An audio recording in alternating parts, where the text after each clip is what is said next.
O presidente Jair Bolsonaro assinou nesta terça-feira, 15 de janeiro, o decreto que flexibiliza posse de armas. O texto do decreto permite aos cidadãos residentes em áreas urbana ou rural manter arma de fogo em casa, desde que cumpridos os requisitos de efetiva necessidade. Este empresário do ramo de armas explica como era antes do decreto e quais as principais mudanças apresentadas agora. Como era antes, Eliane, hoje você poderia fazer a aquisição, procurar uma loja ou um despachante, ele ia te encaminhar para poder fazer todo o laudo psicológico, fazer a capacitação técnica, aí você tinha que fazer toda a documentação. E essa documentação consiste em você apresentar todas as suas certidões criminais sem nenhuma restrição e também a documentação pessoal. Feito esse documento, a gente encaminhava isso para a Polícia Federal. Agora, aliás, antes a gente tinha também que incluir a declaração de efetiva necessidade. E isso era uma coisa que o delegado poderia analisar e decretar se ele realmente aceitava ou não, indeferia seu processo. Agora, esse novo decreto que o presidente assinou, ele traz essa subjetividade um pouco mais parcial. Ele não tem essa capacidade de decidir.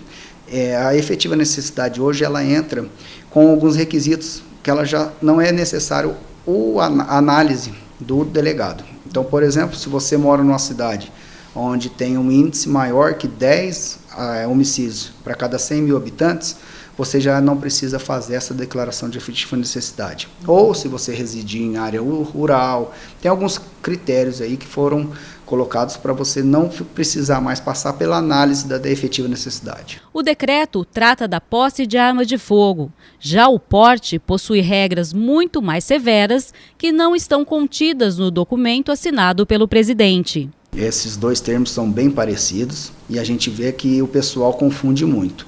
A posse de arma é para você ter em casa, para você usar ela para sua defesa dentro da sua residência ou no seu estabelecimento comercial, se você for o proprietário.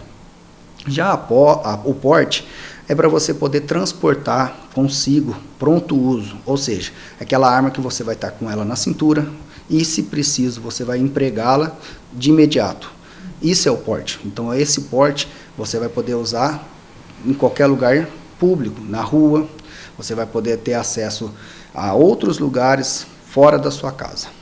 Porém, o porte ele continua restrito aí a poucas pessoas, né? É difícil conseguir o porte. Sim, hoje a gente vê que o porte tem um número bem reduzido. Eu não tenho índices ainda bem definidos, mas eu acredito que, conhecendo aqui Barretos, a gente sabe que uma cidade com 115, 120 mil habitantes, não tem mais que 5 pessoas, 5 civis, que têm o porte de arma. Então, isso a gente vê que a restrição é muito grande. E isso se estende muito mais para o Brasil afora. A gente vê que numa cidade como São Paulo, o critério é muito pior para liberar o porte. O estado de São Paulo ainda tem um índice bom de porte de arma, e se você comparar isso com outros estados, então tem índice quase zero. Cumpridos os requisitos, o cidadão poderá ter até 4 armas, limite que pode ser ultrapassado em casos específicos. Antes, o decreto ele previa 6 armas. Eram 2 curtas, 2 longas raiadas, que seriam carabinas, rifles, e 2 longas lisas, que seriam espingardas. Hoje, o decreto mudou para 4 armas. Também não fala quais são os tipos. Podem ser, às vezes, 4 armas iguais, tipo 4 pistolas, 4 espingardas. Mas o decreto também trouxe a possibilidade de aumentar esse número, desde que o requerente comprove a necessidade de ter mais de 4 armas. Como, por exemplo, uma pessoa que tem aí 7 propriedades rurais, da qual ele não vai poder fazer o transporte de um lugar para o outro com essa arma, ele vai pedir 7 armas para a Polícia Federal e, com o decreto, o delegado vai analisar. Se ele tiver realmente comprovação da necessidade dessas 7 armas, pode abrir-se uma exceção para colocar uma arma em cada propriedade rural. O novo decreto mantém inalteradas exigências que já vigoravam sobre posse de armas, como, por exemplo, obrigatoriedade de cursos para manejar a arma, ter ao menos 25 anos, ter ocupação lícita, não estar respondendo a inquérito policial ou processo criminal e não ter antecedentes criminais nas justiças federal, estadual, militar e eleitoral. Hoje a gente vê que todo esse clamor público para facilitar, para ajudar a arma a entrar em circulação, não ocorreu.